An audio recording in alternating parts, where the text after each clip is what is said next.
بسم اللہ الرحمن الرحیم۔ معزز سامعین و ناظرین، جزا ٹی وی میں آپ کو خوش آمدید کہتے ہیں۔ امید ہے کہ آپ خیر و عافیت سے ہوں۔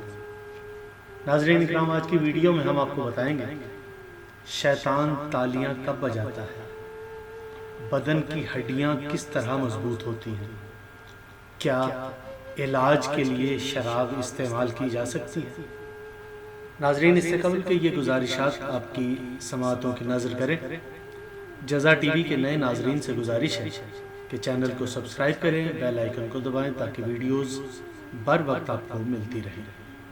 ناظرین، سیف بن عمیرہ کہتے ہیں کہ ایک بوڑھے شخص نے امام جعفر صادق علیہ السلام سے پوچھا، میں درد میں مبتلا ہوں اور اس کے علاج کے لیے کھجور کی شراب پیتا ہوں۔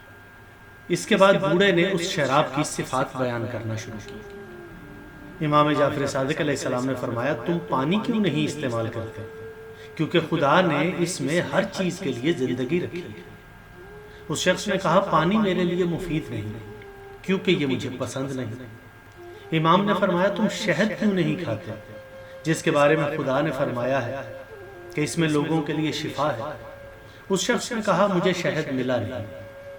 امام علیہ السلام نے فرمایا، تم دودھ کیوں نہیں پیتے جس سے تمہارے بدن کا گوشت بڑھے اور تمہارے بدن کی ہڈیاں مضبوط ہوں؟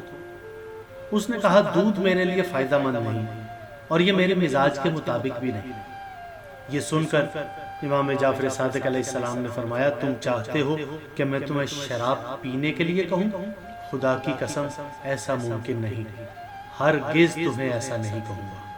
ایک سوالی نے امام جعفر صادق علیہ السلام سے پوچھا، مولا، آنکھ کی خرابی کے بارے میں شکایت ہے اور طبیب نے میرے لیے شراب کے ساتھ گندھا ہوا سرما تجویز کیا ہے، مجھے کیا کرنا چاہیے؟ امام نے فرمایا، یہ مردار کی طرح ناپاک ہے، لہٰذا جب بھی مجبور ہو صرف سرمے کا استعمال کرو۔ امام جعفر صادق علیہ السلام سے شراب کے ساتھ گندھی ہوئی دوا کے استعمال کے بارے میں سوال کیا گیا۔ آپ نے فرمایا، میں خدا کی قسم کھاتا ہوں کہ میں اسے دیکھنا بھی پسند نہیں کرتا، پھر کیسے ممکن ہے کہ یہ میرے نزدیک شفا بخش ہو؟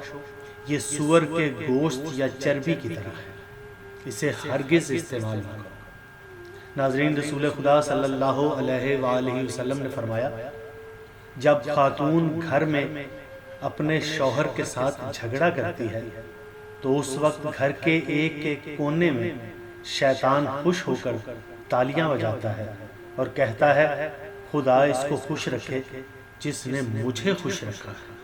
ناظرین، امید ہے کہ یہ گزارشات آپ کی معلومات میں اضافے کا سبب بنی ہوں گی۔ ویڈیو اچھی لگے تو اسے شیئر ضرور کیجیے گا۔ اپنا بہت خیال رکھیے گا۔ اللہ نگہبان۔